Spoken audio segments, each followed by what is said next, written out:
హైదరాబాద్ కూకట్పల్లిలో కేరళ ఫైల్స్ తరహా ఘటన సంచలనంగా మారింది. ప్రేమించి పెళ్లి చేసుకున్న వ్యక్తే మోసం చేశాడంటూ ఓ యువతి పోలీసులకు ఫిర్యాదు చేసింది. గత ఏడాది జూలైలో నవాజ్ అనే ముస్లిం వ్యక్తిని ప్రేమ వివాహం చేసుకున్న బాధితురాలు నమ్మి వెంట వెళితే మతం మార్చడంతో పాటు ఆమెను మరికొందరికి అప్పగించడం కలకలం రేపింది.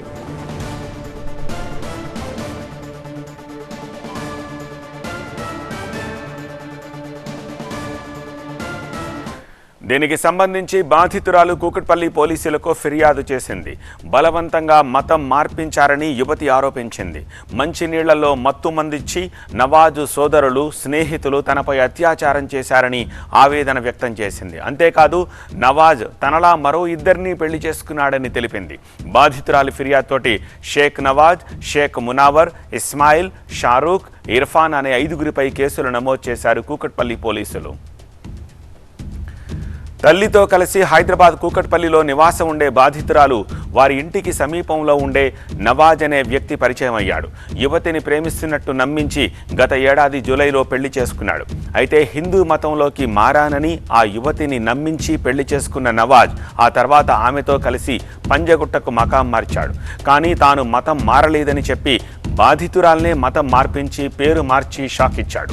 అంతటితో ఆగకుండా పార్టీ పేరుతో నవాజ్ సోదరుడు, అతని స్నేహితులు ఆమెపై అత్యాచారానికి పాల్పడడంతో పోలీసులను ఆశ్రయించింది. ఈ ఘటన ఇప్పుడు తీవ్ర కలకలం రేపుతోంది.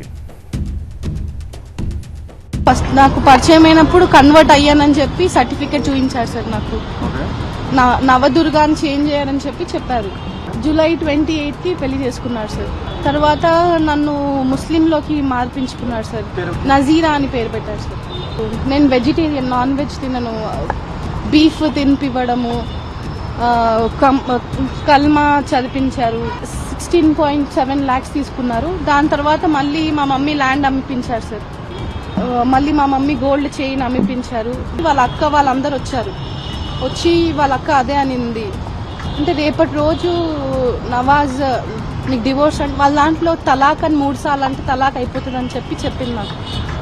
ఒకసారి నవాజ్ అలా ఇస్తే నువ్వు వేరే వాళ్ళతో, అదే ఫ్యామిలీలో వేరే వాళ్ళతో వెళ్ళిపోవాల్సి వస్తుంది, నువ్వు ఎంతమందితో అయినా ఉండాల్సి వస్తుంది, అది ముస్లిమ్స్ దాంట్లో కల్చర్ అని చెప్పి వాళ్ళ అక్క రేష్మా అనింది సార్.